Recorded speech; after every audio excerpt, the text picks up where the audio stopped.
My review today is of the sixth movie in the Harry Potter series, Harry Potter and the Half-Blood Prince. I have the Blu-ray and the DVD here. The DVD changes, 3D.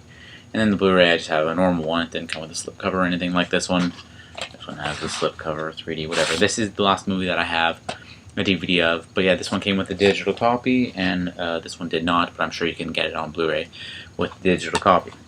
So anyways, this movie, we progress again from the fifth movie, and before I get into it, if you've never seen the movies, a couple things I kind of say might give away what happens, but not really. And same goes for the reviews. Just watch my other reviews before you watch this one if you haven't yet. But anyways, so this movie, Harry Potter and his friends are back at Hogwarts. Everyone knows that Voldemort is back now because the Minister of Magic himself has seen it. And the Ministry of Magic now is acknowledging that he is back, so Harry doesn't seem like such a crazy guy anymore. Neither does Dumbledore. And what happens when he goes back to school? He's back in school just like any other year on September 1st. Now, the Half-Blood Prince, this title resonates from a potions book that Harry gets. He didn't buy one, so he's using one that was already in the potions class. And it's an old, beat-up book.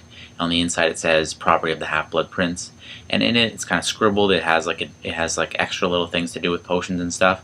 And it actually really helps him out. He does a lot better in the class. So that title has to do with him using that, and it comes to his advantage, but also has some disadvantages and gets him into trouble later on.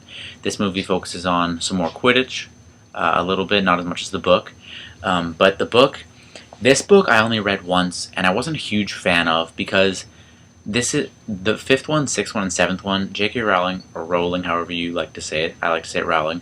But she really just went all out with describing every little detail and putting in so many unnecessary scenes. Sure, details are great because they paint a picture in your mind when you're reading a book.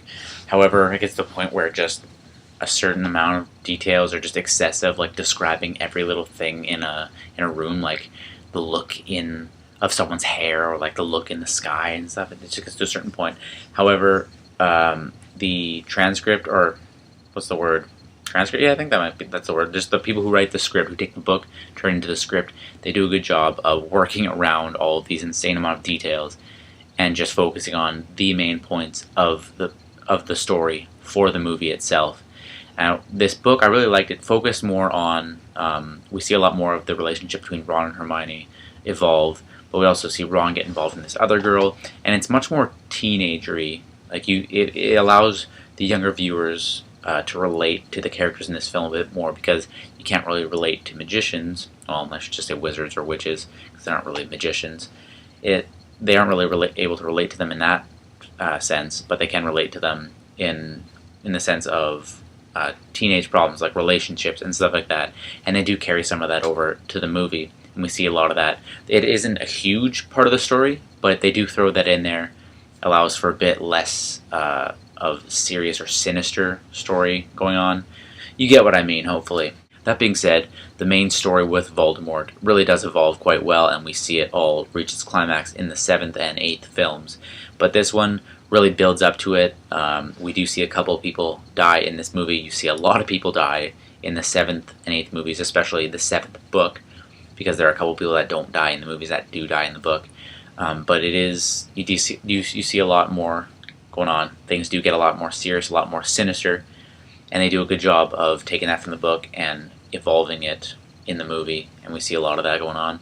So it is a good movie. Not really a lot to complain about. There is the one scene kind of near the end of the movie, right near the climax of the movie before that, and I was never really a big fan of, especially in the book, because it goes on for like 3 chapters. And sometimes it's just a bit boring. I think I might have read this book twice, actually. I said once, but I think I might have read it twice, because I do remember getting to that part a couple times, just being like, I'm not a big fan of this part. I might have even skipped over it the second time. Maybe not. But I've seen this movie. I haven't seen this movie a whole lot of times. I think maybe only 3, maybe 4 times now, because I just watched it the other week. But I do recommend checking it out. Like I said before, if you haven't seen my other reviews, I do recommend checking those out. I'd give this movie a 7 out of 10. It's not my most favorite movie, but they do a good job with it.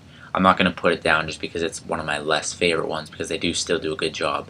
So 7 out of 10 overall rating for this. Rewatchability rating, I won't even give it a rating because it's Harry Potter, whatever. Just like decide for yourself.